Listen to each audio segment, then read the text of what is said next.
Sir, one quick question. I think what you were explaining, I think today, earlier, I think that was not recorded, right? No, he's not. Okay, okay. Okay, now we let's have a look on the questions. I hope that it will record the answers. Again, it's not recording the answers. I don't know what is wrong with this application today, or even yesterday as well.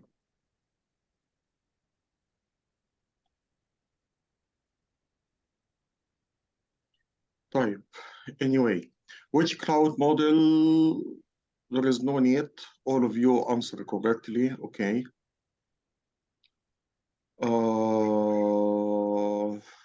Again, all of you answered correctly except one. I think this one he has no time for the exam.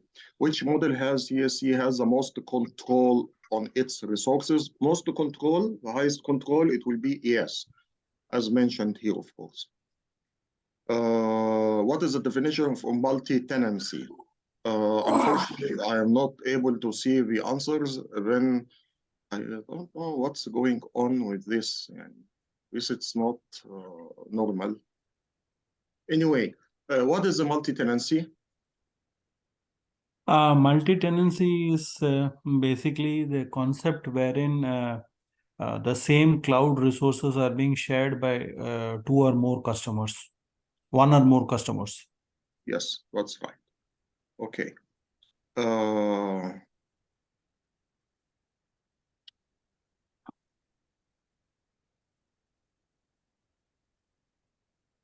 Which option is cost effective for an organization for hosting DR site or DR site on-prem or on cloud, and why?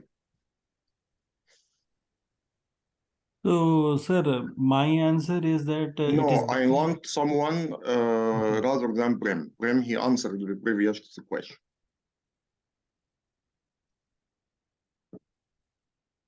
Other one, please answer this question. Which is most cost effective? Is it to do with the outside on-prem or on cloud, and why? I answered it depends. Why? Depend upon what? Okay, I answered from legal perspective. It depends if you are going to host your DR on cloud, then your data will be stored there as a.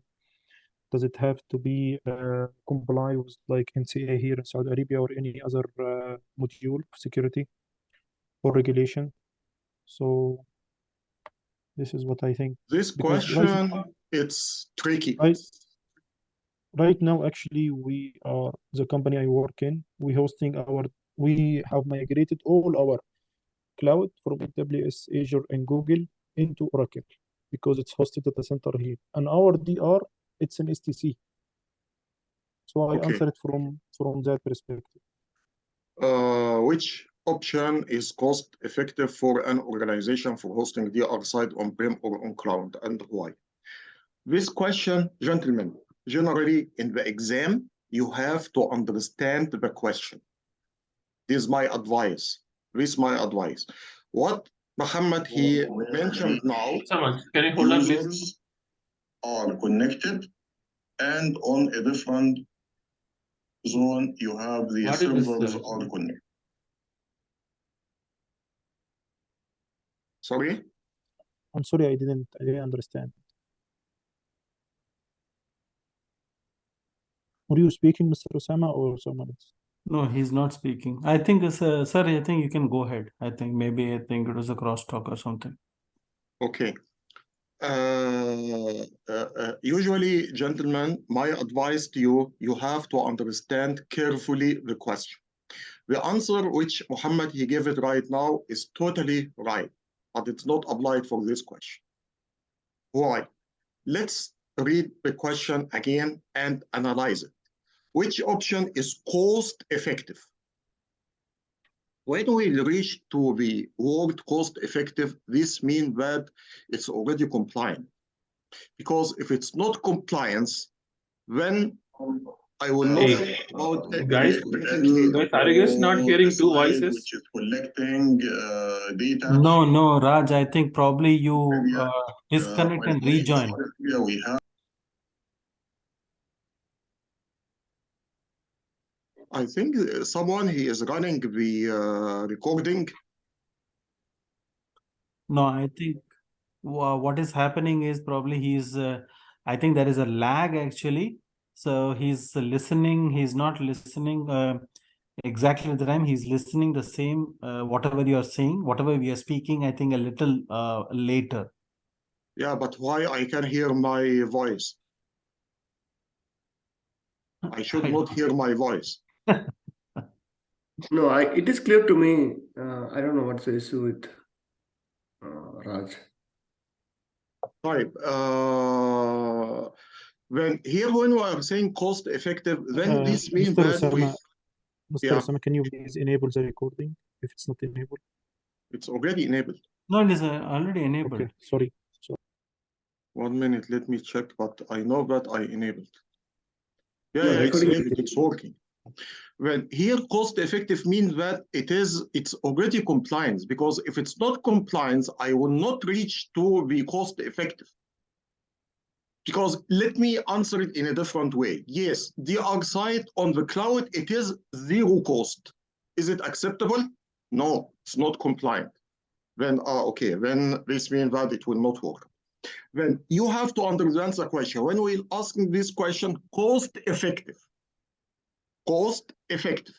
When they want to discuss about this point from point of view of cost. Compliance and all this stuff, it's workable, of course, but it's not valid for this question.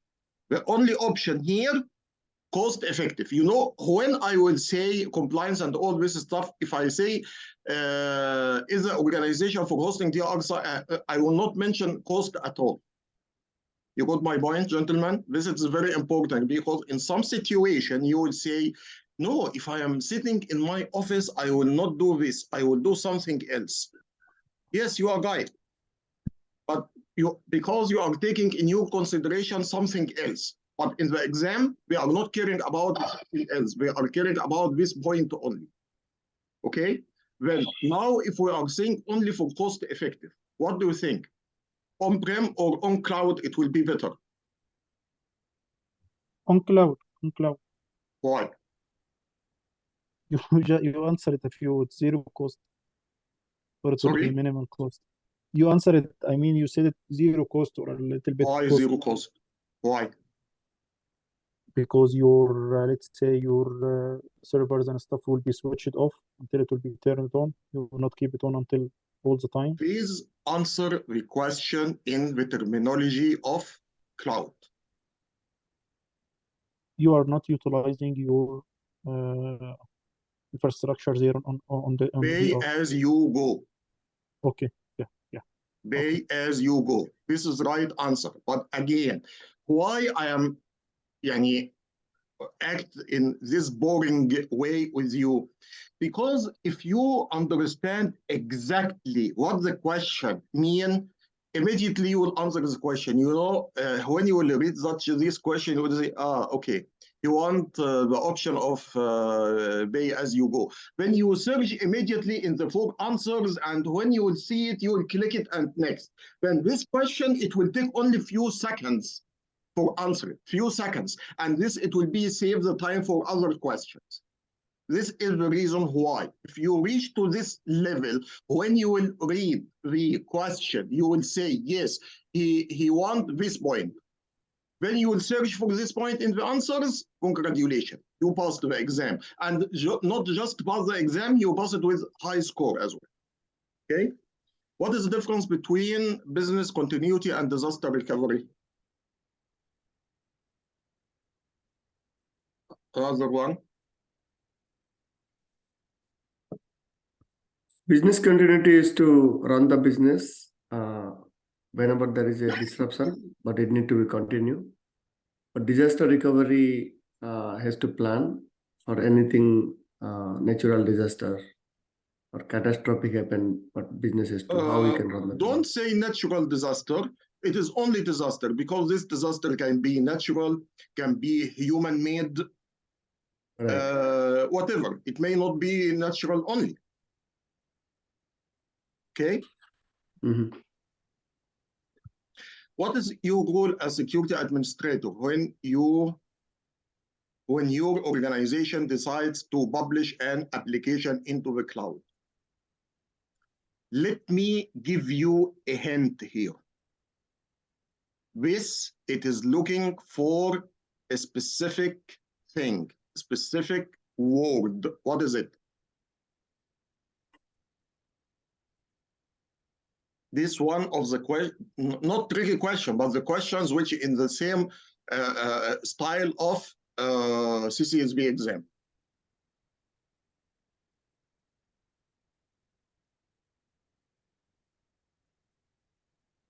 Secure the data. No.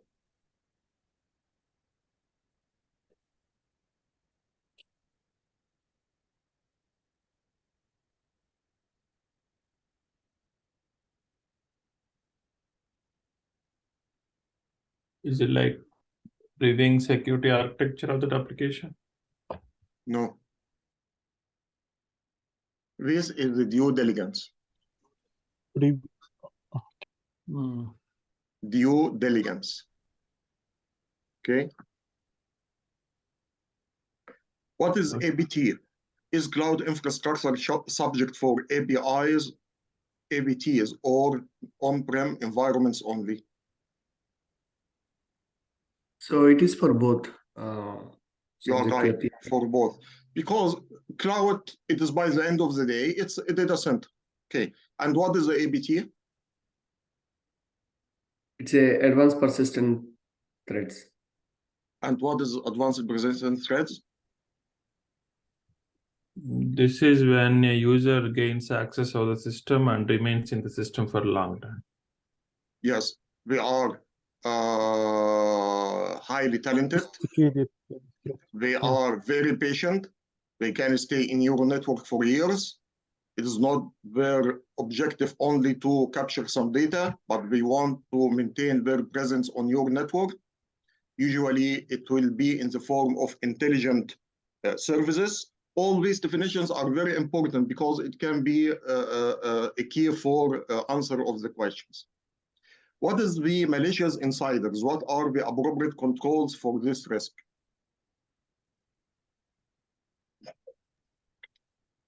One is security education. Second is security patch. Sorry, what is the first one? Security education. No. What is malicious insiders first? Oh, malicious insiders are basically insiders who are actually looking for vulnerabilities within the organization to create any kind of threats or Okay, any risk. and they are hackers inside the network. And how Yes. you have to make appropriate controls to protect your network against these insiders? First thing is that I think I will have segregation of duties. That is, I'm going to say to have a check and balance. Okay. That's Segregation of duties. What else? one. Second is security education. It will not make any difference. These users, they understand the security very well, but they have a username and password which they can utilize it to access resources, or in other words, to hack resources. Okay, then I will use defense in depth, multi-layered actually approaches, controls to minimize this Again, one. it will not make any difference because if they have the permission to do with username and password, then this means that they will be able to bypass all these security controls if they have the credentials. Is it like zero trust and strictly enforced policies? Yes, this is the word which I want to hear. Zero trust architecture. Zero trust architecture. This what I want to hear. You know, I am giving you these questions, although it is not the style at all of the CCSP, but it will help you too much to answer the questions of CCSP. Because when you will see this question, when I developed this question, I have the answer. It's only one word or one sentence. Zero trust architecture. That's it. Another thing also, to make sure that you have the proper information, screening also is very important. Screening also is very important. As ISO 27001, they recommend that you have to make a screening for all the employees before hiring and on regular intervals during the hiring as well. Then this, again, it will be another control which is mandatory and you have to follow. Who is Isn't responsible? SIM as a controller for that, Mr. Osama? Can you repeat, please? I'm saying, isn't SIM is a controller for that? SIM No, SIM SIM solutions, it will for not be able example. to do anything. I have a user. This user, he is trying to. It can But be. it will monitor what you are sending outside, right? He may not be able to send anything outside. If you have a good No, I'm security saying, infrastructure, he will not be able to send anything outside, because the firewall, it will not allow any connection from hosts. In some situations, they may be administrators. Their machine, they have an access and it can send the data outside. Or I can be a smart man and I will send this information through a server. If I have the username and password, then I will send it through a yeah, server. but let's say you have your laptop with your home at your home, and there is no firewall there, nothing. Shouldn't be your like Defender or SIM solution that you there, the agent will monitor what you are sending outside, for example, and then from that you will be How able it will to come? have a control. How it will monitor? If you are sitting in your home and you have your notebook, then how the SIM server, it will monitor the traffic? It's agent, and it's agent. It's sending the logs to the cloud, for example, to one of the servers Okay, there but I'm through not internet. stupid. I'm not stupid. And if I want to send a data, I want to send it from my notebook. Do you think that I am crazy when I will leave a log, it can be captured? I will try to send this information from a server. Any server which is allowed to have an access to outside the world, then I will go to this server and I'll send the information through the server. Even if there is any traffic, it will show it up in the SIM. It will say, okay, it's fine.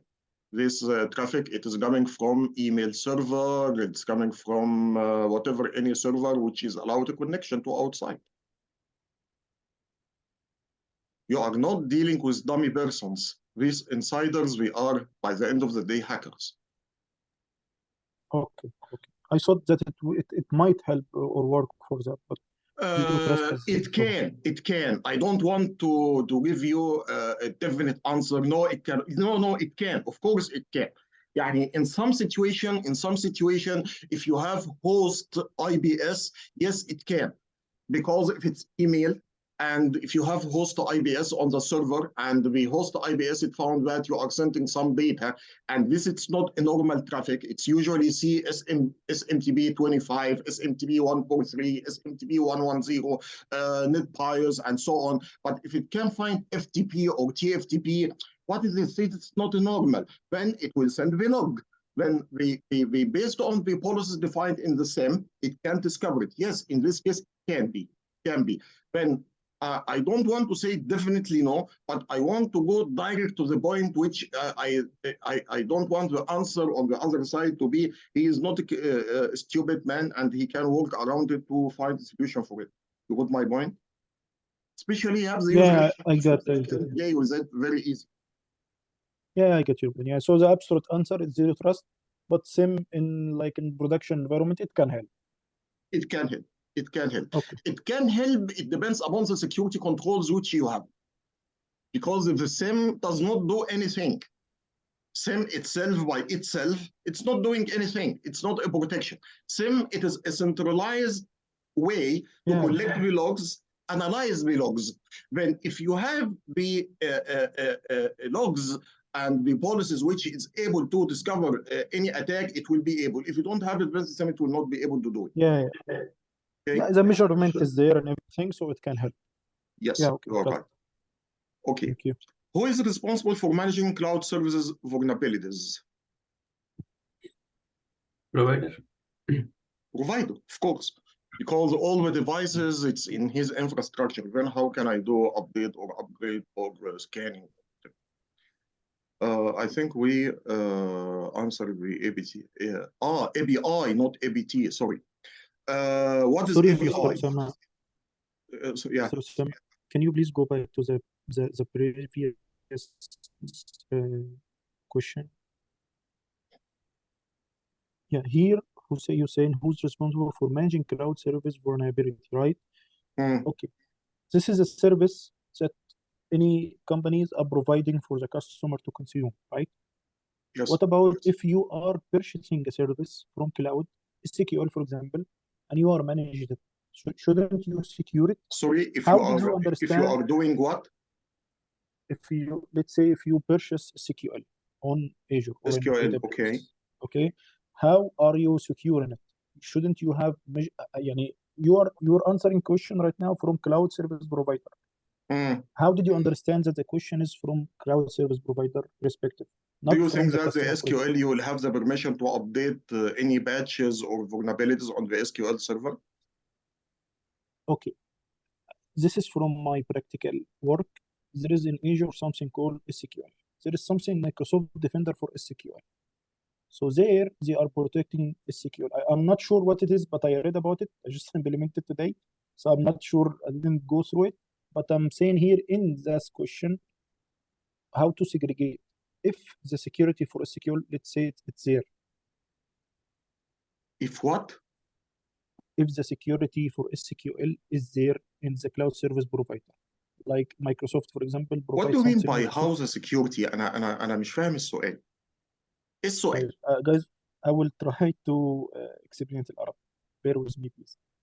السؤال يا باشمهندس هنا بيقول لك مين المسؤول عن الكلاود سيرفيس بالظبط. فانا بقول لو انا اخدت السي كيو ال سيرفيس، حضرتك قلت اوكي. دلوقتي انا مش مسؤول عن الباتشز، مش مسؤول عن حاجات كتير، تمام. ولكن في مايكروسوفت ايجور في حاجه اسمها مايكروسوفت ديفندر فور السي كيو ال. اوكي. هنا ده سكيورتي خاصه بالسي كيو ال.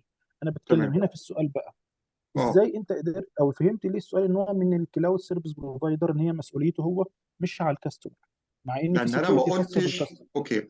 I will translate this question in English and I will answer it. Muhammad, he is saying that from his practical experience, he knows that from Microsoft SQL service, we have a service which called SQL security. It will protect the SQL service. That's fine. I don't have any problem. But again, read the question. Who is responsible for managing cloud services? Vulnerabilities, not security. There is a big difference between both of them. When we are saying cloud services vulnerabilities, I mean vulnerabilities of the SQL itself. Then this means that there must be a patch or whatever, and this patch, it must be uploaded on the SQL server. And this, it will affect all the tenants. All the tenants. But in your scenario where you have an SQL security agent, this, what is it? It is additional security control for SQL. As usual, if you want to rent a service from Microsoft, they will provide you basic security. But you may need additional security controls, you may need SIM solution, you may need XYZ and so on. Then this it will be additional security services that you have to pay for it. Did I answer your question? Yeah, I got it. I got it. Thank you. Okay.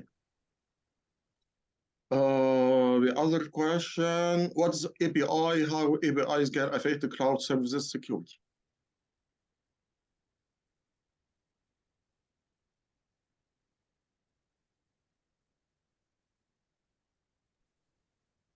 Any answer? APIs are Yes. application protocol interfaces. So no, it is not.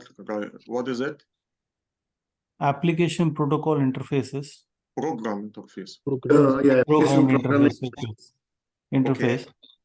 So in the entire cloud world, there are multiple APIs which are being used for interfacing. So in case if an API is also the biggest carrier for actually vulnerabilities in the cloud ecosystem. So in case if an API is actually if an API has a vulnerability, and in case if it gets attacked, an API gets attacked, so that is definitely going to create a kind of denial of service, or probably data loss, or it Okay, could probably okay, be this one. okay. What is the difference between data loss and data breach? So any data unknowingly exposed to the public, that is the data loss. Or any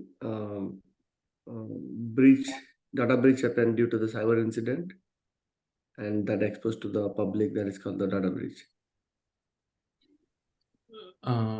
So my view is data loss is something that which you misplaced, so you lost it permanently. Nobody can recover it. So whether it could be data breach is a security incident. I mean, technically it's a breach. Someone gets access to the data. Data loss means that Something. it affects the availability. Data Yeah. breach means that it affects the confidentiality and maybe integrity. That's it. If you will Okay. tell me a story for giving me any definition, this means that the definition is not clear in your mind. And this, it will not be helpful in the exam. In the exam, we are looking for these words. When we are saying data loss, this will affect availability. And when I'm saying data breach, it will affect first confidentiality and maybe integrity. Why? Because if the data is accessed by unauthorized user, then they may change or may change it. It depends on the nature of the hack. Okay. Usually, gentlemen, we are looking for some specific answers in the, or I mean, some specific questions. Sorry, I don't know. I am not able to put it in in right way. We are looking for some definitions which we know it from our screen. I mean, I know about the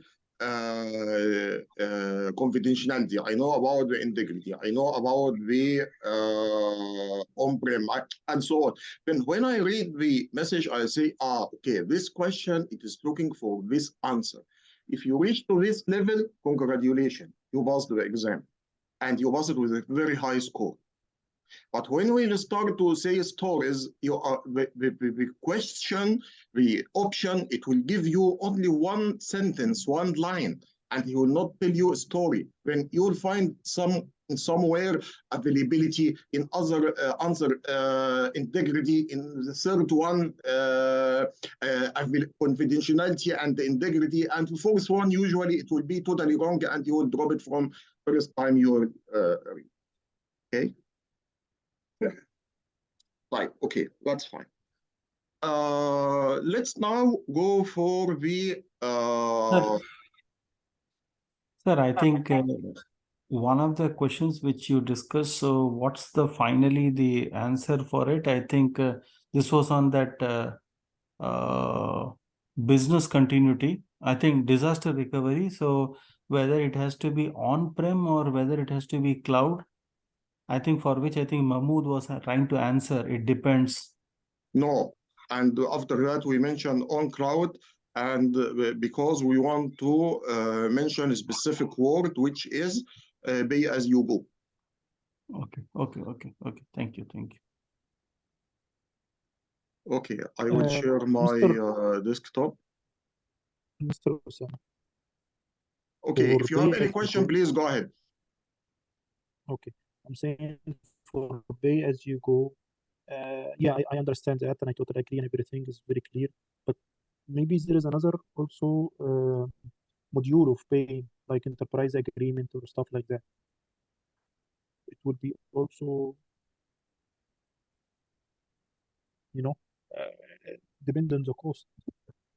يعني what do you mean? I don't know. يعني احنا عندنا في الشركة في حاجة اسمها enterprise agreement، مش pay as you go. بنعمل اللي احنا عايزينه، Okay. فاهمني؟ Gentlemen, وبعد كده بندفع الفاتورة. gentlemen, if your experience it will contradicting with CCSP material, please forget about your experience now. You want to pass the exam. Then if the characteristics it is saying pay as you go, then it is pay as you go. Okay, I can understand that the cloud service provider they have three different methodology for paying.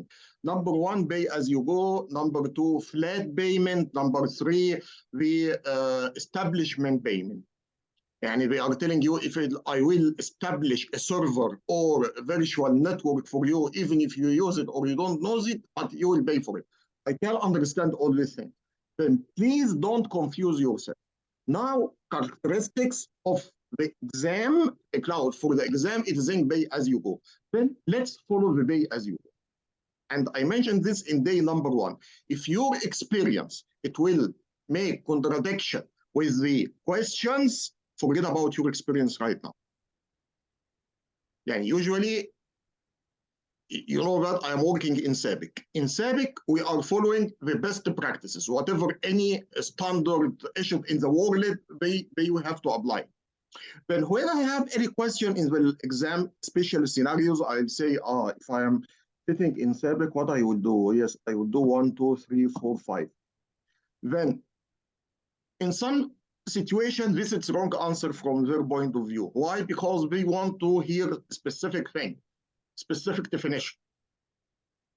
How you know what they are looking for from answering a lot of questions.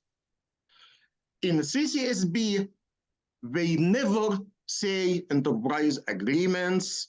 They never say flat payment. They never say that. The only thing which they mention, pay as you go. Then please stuck to the materials. Okay? This is very important. Very important. Clear. Yeah, and pass the exam, and after that, utilize your experience in your field. But pass the exam, unfortunately, they will answer the question. Although you will be able to fight for your question, but simply it's a machine, a stupid machine. It knows that the answer is number A, you do it number B, then this is a wrong question.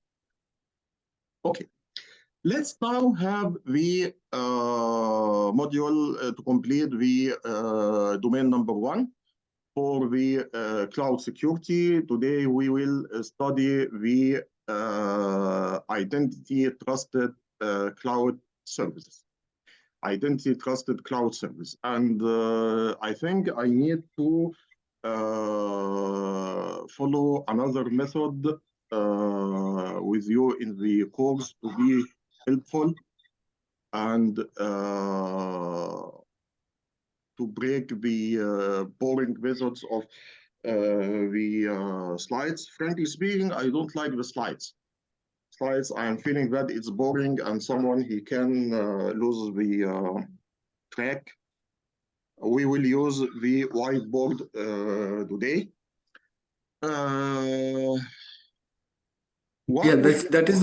This is the good way using the whiteboard. It may be more easy to understand. Yeah. We will try to make mix and match. Then you will be attracted for the session, inshallah. What we are trying to study today, it is a module which is calling the evaluation of cloud service providers.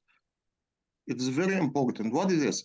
Cloud service providers, usually, I don't know if you are working with cloud service providers, direct cloud service providers or not, but unfortunately, you will find a lot of sales people, they are coming and will telling you, we are the best people, we are doing this, we are doing that, and so on. By the end of the day, you are the security administrator, and you have to follow the due diligence. Of course, if you are in MEA or Africa, this will not make any difference. But I have here 3 persons who are living in USA. Then this it will be really a crisis. If you are not doing the due diligence in a proper way, then you will face in some situation penalty by jail or fine if the company proves that you did not do the due diligence in a proper way. When the due diligence, it will be one of the very important issues and how to evaluate the cloud service providers if they are really provide the proper services or not. Then how can you evaluate? We have to evaluate it against some criteria.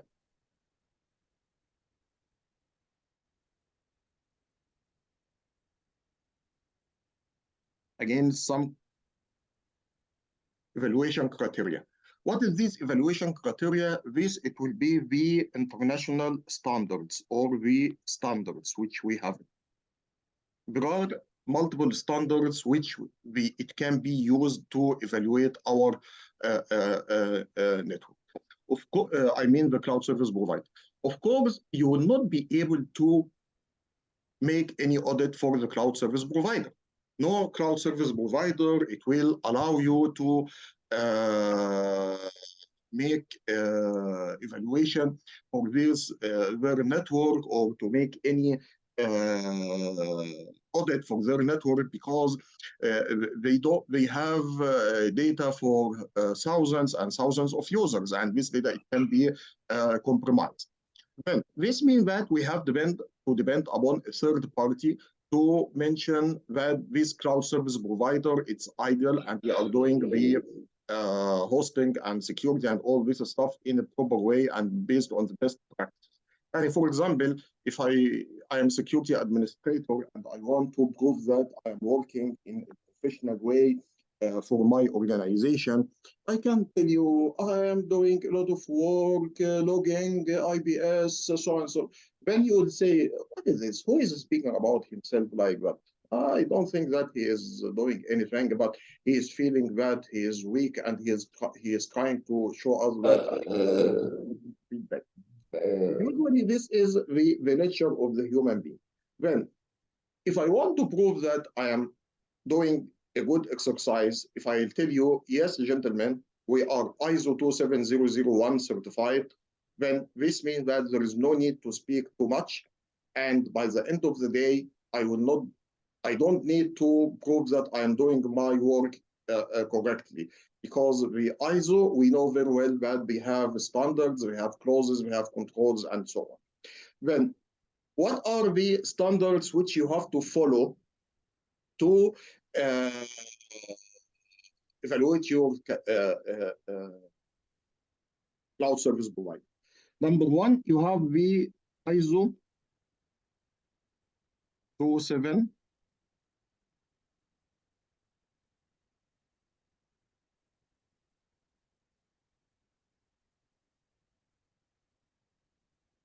The ISO 27001. And this ISO, it's a standard for the security of ISMS, Information Security Management Systems, Information Security Management Systems. ISO 27001, and by the way, gentlemen, now we have a new version, 27001 2022. 2022. Yesterday, I passed the exam for updating from the old version into the new version. The version is available right now, and people who want to fresh certify their organization, we have to start with 2022. If they are already 2013, then we have to make a transition and recheck if there are some other new controls we have to apply. Of course, in the CCSP, I will not speak about this 22022 at all. Why? Because this is a new version and it's not yet updated in the new version of CCSP. Then in the CCSP, I will speak about 2701 23. Sorry, I mean 2013. The ISO 27001 2013, it consists of structure of two things. Number one, it consists of something called the clauses and Annex A. Clauses, these are the requirements. These are requirements, and they are numbered from 4 to 10. Requirements from 4 to 10. These are the requirements which you have to follow, or you have to apply in your organization when there is any external auditor. He will come, he will check it. If these requirements are applied, congratulations, you are certified. The second thing, it is the Annex A. It is controls, security controls. These security controls, they are split into 14 groups and consist of 114 controls. Again, don't forget that we are speaking about 2030. There is no need to know anything more than this information for CCSP. But of course, if you want to really evaluate, of course, you have to know more. And in this case, I highly recommend to attend any ISO evaluation courses or ISO courses. Okay. We have another standard from ISO as well, which is ISO 2714. And this one, it's an extension for the ISO 2013. And this, it is extension for the ISMS related to cloud computing security. Then if you have 27001 for ISMS, you can apply the 27017 for the cloud security. And it has multiple areas. What are these areas? For example, we have the responsibilities, areas of responsibilities, who is responsible for what, and this is very, very important. You have to make it very clear in the service level agreement who is responsible for what. Is it the cloud service provider or the cloud customer, whatever, any things. How to configure virtual machines, how the customer, he will be able to monitor the activities and the resources which we will use, how we will secure and protect the customer's data from the other tenants. These are the most important things which it should be taken in the consideration. Okay. When this is related to the 27017. The other control, it is the NEST SB 800-53. What is NEST? NEST, this is the protocol, the organization which is responsible for developing the standards for United States governments. It's responsible for developing the standards for United States government. Then this means that when you will hear NEST, when NEST this, it will be applied in US. But ISO, this international, and it's valid in any location, even in America as well. But if you are working for USA government or federation, you have to follow the NEST. Then, now, if it's NEST 800-53, it is related to government and US government. Why you are teaching this for us and you are considered as one of the standards? It's not international, only USP. Yes, you are right. But there is one point, it's very important, which I want you to know it. Now, Worldwide, we have two standards for security controls. Two standards for security controls and security protection. It is NIST 800-53 and ISO 27001. Why? This one, it's international and we know it. Why this one? It came popular for all the other world, although we said that it is designed for the government section. And of course, government section, it is somehow complicated, not like the others. Yes, you are right, it is. But why? Because at that time, or even this moment, the NIST standards are free of charge. NIST standards are free of charge. Then if you want to download the NIST standard, it's very easy to log into the type just 800-53. You will find the standard, download it, start to read it and implement it. It is a full framework. It's full framework. Then you will find all the information required. You will find the controls. You will find details of the controls, guidelines, everything. But unfortunately, for the ISO, it is payable. It depends. It depends. I think some of them, it will cost 700 Saudi riyal, 750 Saudi riyal. This almost how much? Yani we'll say about $200, about $200. This is the average. One document, it will cost $200. If you want to implement the ISO 27001, you may need the 27001, 27002, 27003, and you may need also 4. And this means that it will cost you because not all the documents have the same price, but the average 1,000 US dollars. But for the NIST, it is free. On the other hand, although the NIST is free, but somehow it will be complicated because it's designed for governance, federations, and all this stuff.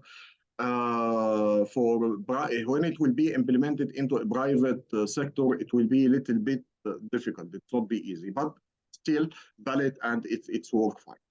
Okay, this the third standard which you can follow. There is another standard called PCI DSS. I think this is popular. And did you hear about this before? PCI DSS? Yes. Yeah, this is for the credit card. Yes, you are right. Payment card industry data security standard. Payment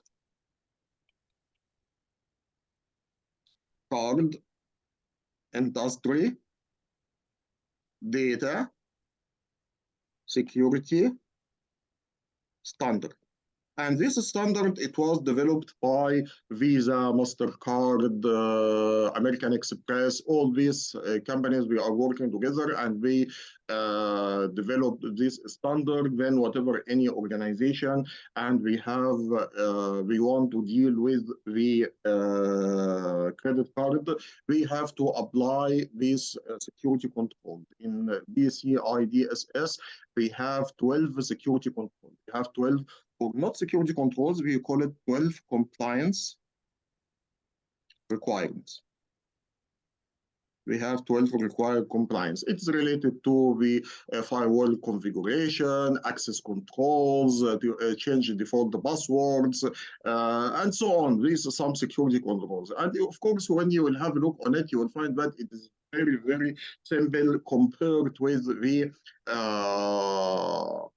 ISO 27001, for example, or in NIST. And the NIST and ISO, from my point of view, they are the best. If I want to choose any one of them, I will choose this one or that one. It will not make any difference, but they will be more sophisticated. Okay, don't forget that we are speaking about specific thing. What is it? We want to evaluate the cloud service providers. We want to evaluate cloud service providers. To evaluate cloud service providers, gentlemen, there is something called SOC reports.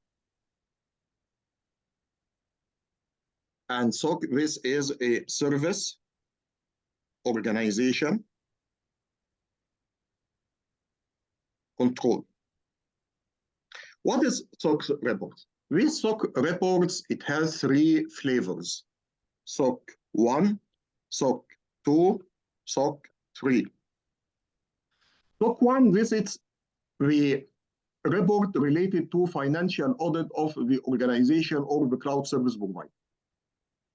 Simply like that. Financial audit of an organization or the financial statement of the cloud service provider. And this is important. Why? There is a very important point, gentlemen. Do you remember when I explained to you that there is something called lock-in? Do you remember this word or this expression, lock-in? What is it? When you're not able to move from one cloud service provider to another cloud service provider. Yes, you are right. It was vendor lock-in, right? Sorry? It was vendor lock-in, or it's just lock-in? Yes, you are not able to move. One of the reasons that the cloud service provider has shut down the service. And this one of the real scenarios, you know. I remembered when the Saudi Arabia in the NCA, National Cybersecurity Authority in Saudi Arabia, they decide that it is not allowed to publish any data outside Saudi Arabia. Then a lot of companies will start to open, and they are saying we are providing cloud services to the customers. Unfortunately, when we make the evaluation for the customers, we found that, sorry, not customer, I mean for the cloud service providers, we don't understand what does it mean. And only we are providing the yes services. We are providing only yes services and nothing less, nothing more. And we don't know anything else. Even if you would say, okay, gentlemen, I want desktop as a service. Okay, what do you need? VMware or Citrix? I don't care the VMware or Citrix. I need this, whatever it is. We are able to provide you anything. Then you will go and buy the infrastructure for me. Then I will pay for it. Then I can do it in my office as on-prem. Anyway, we discovered that not all of them are professional. Unfortunately, they were really bad. And Saudi Arabia, they started to make a classification for the cloud service providers, and there are some of them, they were forced to close because we are not professional, and they are matching the classification of the CTIC of Saudi Arabia, which is an organization which is monitoring the cloud service providers and their services. These customers or these cloud service providers, they have some customers. And why? Because they were offering very low prices at that time. And this is considered one of the problems. Why? Because now they have to shut down, and the customer, he does not know what he have to do. He want to move, and moving it's not easy, and so on. Then this one of the reasons why I'm telling you SOC 1, although it is a financial report, but it is very important. Why it's very important? To understand what is the size of the company. I remember since 20 or 25 years when I attended a presentation for one of the companies. They want to prove that they are a strong company. Then they did not speak about, at that time they were selling mail firewall. They did not speak about the firewalls or security or whatever, but they show us a report, SOC 1 report, financial report, and show them what is the market share for the company and how much is the share and the budget which they have it and so on. They want to prove that they are a strong company and they can continue for years and years in the market. Okay, SOC 2, it is similar to SOC 1 plus additional information about 5 principles. 5 additional principles. What are these principles? Number 1, it is the availability. integrity, confidentiality. As you can see, these are very easy. You can remember availability, integrity, confidentiality, and privacy.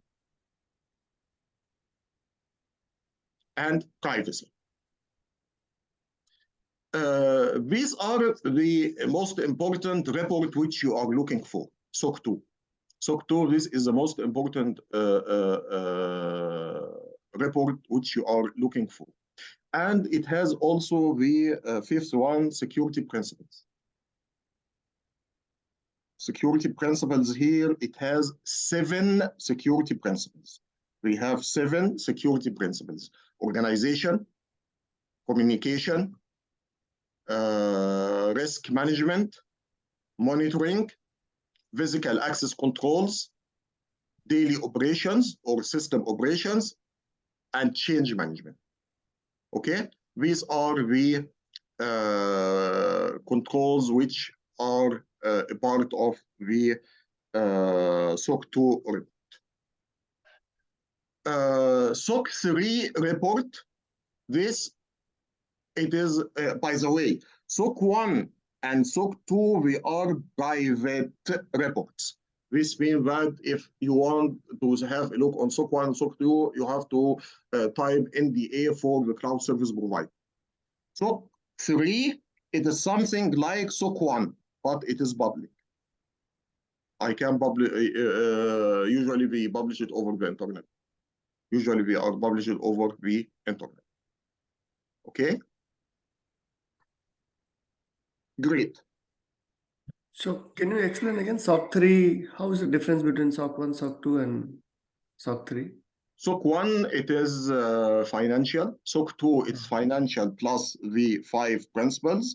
SOC 3, it is financial public. That's Financial? sorry? No, SOC 3 is financial and Public. For public. public. Okay, got it.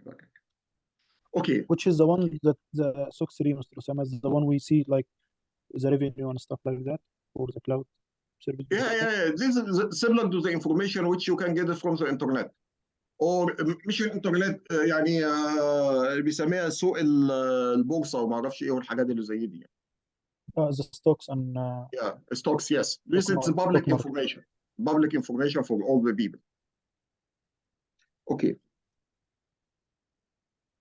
We covered the standards for evaluating the cloud service providers.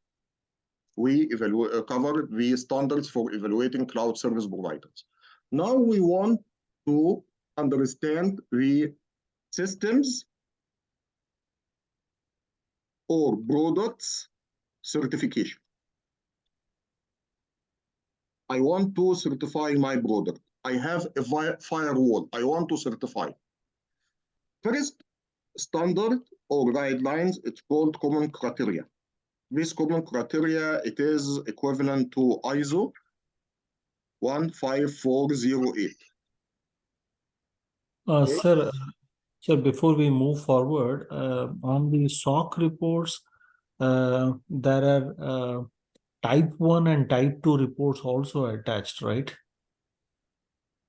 Okay, what do you mean by attached? Attached to what? I mean to say there is a SOC 1 type 1 report and there is a SOC 1 type 2 report and there is a SOC 2 type 1 and SOC 2 type 2. Forget about the types. Forget about the types. In CCSP, we are speaking about SOC 1, SOC 2 only. And even I don't want to tell you that we did not mention SOC 3 at all. Okay. Then, in the common criteria, this is called as the ISO 15408. And common criteria, this it will evaluate, or it is designed to evaluate the security practices and results of a product.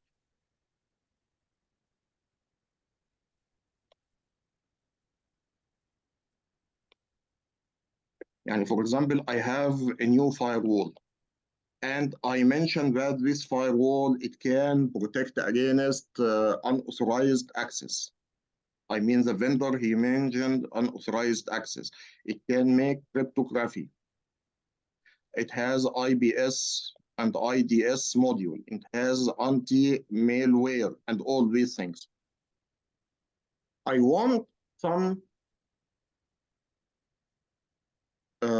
third party to check these criteria and tell me if this firewall really can do this or not. Because anyone who will do any product, he will say this is the best product all over the world. And this is our standard. Yeah, we know it very well. We see it very well. When you will study Cisco firewalls, it will tell you Cisco firewalls, it is the greatest firewall over the world. You will study Palo Alto, it will say we are the best firewall all over the world. If you will study Fortinet, it will say we are the best firewall all over the world. And you don't know which one is best. But you will know if you are familiar and you are aware about this.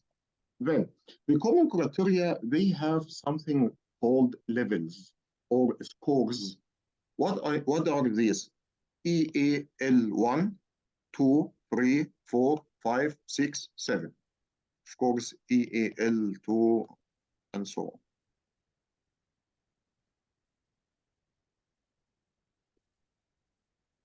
Okay. This EAL, which is evaluation,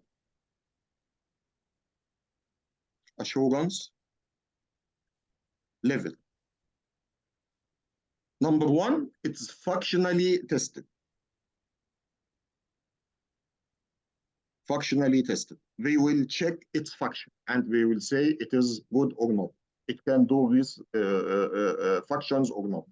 And this is the least level. Then the second one is called a structure test. It will check the whole product, not the structure of the product itself, not only the functions, no, the whole product as well. Then in model number 3, it will check methodology. We have tested and checked. We will check the level with a methodology and so on. I don't want you to not waste your time. It is very nice to know this information. It's available in your book. But of course, this is the final one, and it's considered as formally verified. Formally verified, this means that it is the best design, verified design and tested. Yani they verify the design of the firewall and they test all the functionality and results. Then this means that when you will buy any firewall or any box or any product box, not firewall, any product box, even if you have any old box on the top of your locker, have a look on it. You will find the EAL level. Check what is the EAL level here. Then whatever the 1, it is the minimum, 7, it is the highest one. Of course, if you need more information about this, you can refer to the internet. But my advice, don't go deep, because they will not ask you about all these things. Just know what is it. This, it will evaluate functionality and features. Evaluate functionality and features. We have another standard which is called FIBS 140-2. This, it will be helped to evaluate the cryptographic modules. Cryptographic module. This means that you have a product and it has a cryptography. Then they will try to evaluate the cryptography. Is it strong enough or not? If it's strong enough or not. We have 4 levels.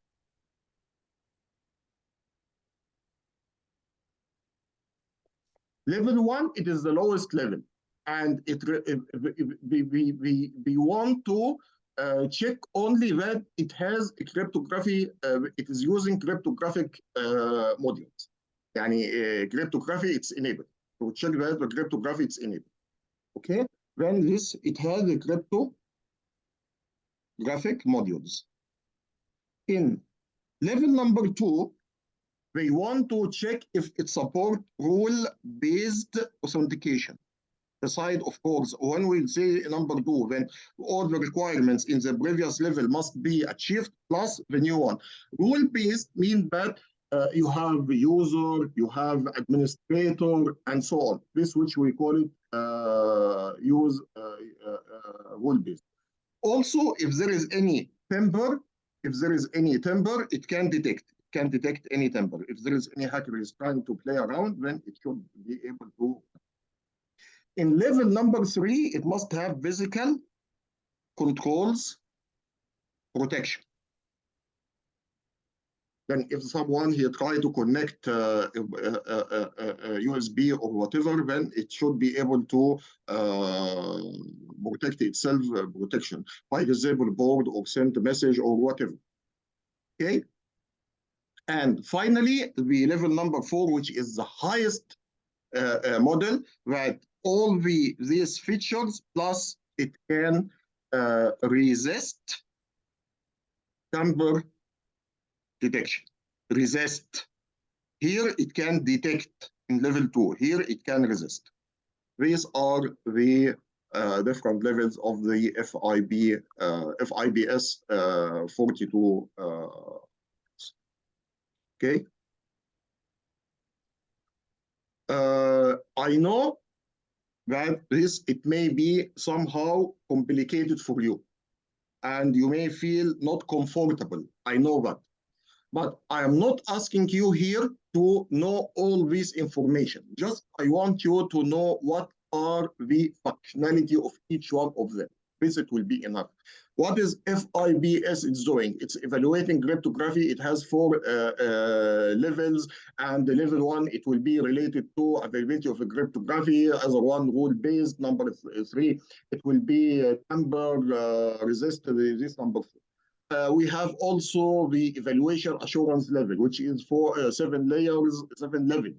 And to go through each level, it's not required here at all. This it will be a different process, not in CCSP. But they want to tell you that we have some standards which you have to understand. I am quite sure that at least now we are 5. 4 of you, they did not know about the EAL before. Although, if you will get any box for a printer, for whatever, anything, you will find this EAL classification on it. The ISO, the NIST, provide requirements, provide controls, and so on. Then don't go in deep and details in these standards, because in ISC Square, we are not testing you for these standards. We are testing you for the cloud. But if I want to evaluate a cloud service, then I have to understand what are the standards available in the market, which are used when they be considered as your standard to make this evaluation. Any questions? So which one is the most priority standards? ISO or NIST or FISP? Or it depends? ISO and NIST. These are the ISO and NIST, they are the base of whatever any security standard built by any organization all over the world. NCA, for example, in their publishing, they are saying that this standard is built over NIST and ISO 27001. Mm.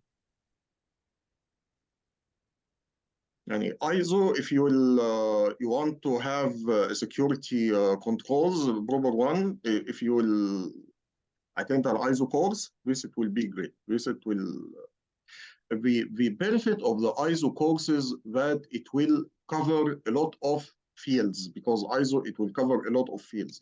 It will cover the incident management, it will cover the physical control, it will cover the organization's control, it will cover physical controls, it will cover people controls, and so on. Then the ISO courses, they are very helpful. It will give you overall idea about the security controls, especially if you will go through the ISO 27002 and 27003 standard guidelines as well. Okay. Any other question? Okay, I think today we finished domain number 1, and I think we deserve a break for 15 minutes. Then after the break, we will start module number 2, inshallah. Thank you. See you after the break. Thank you.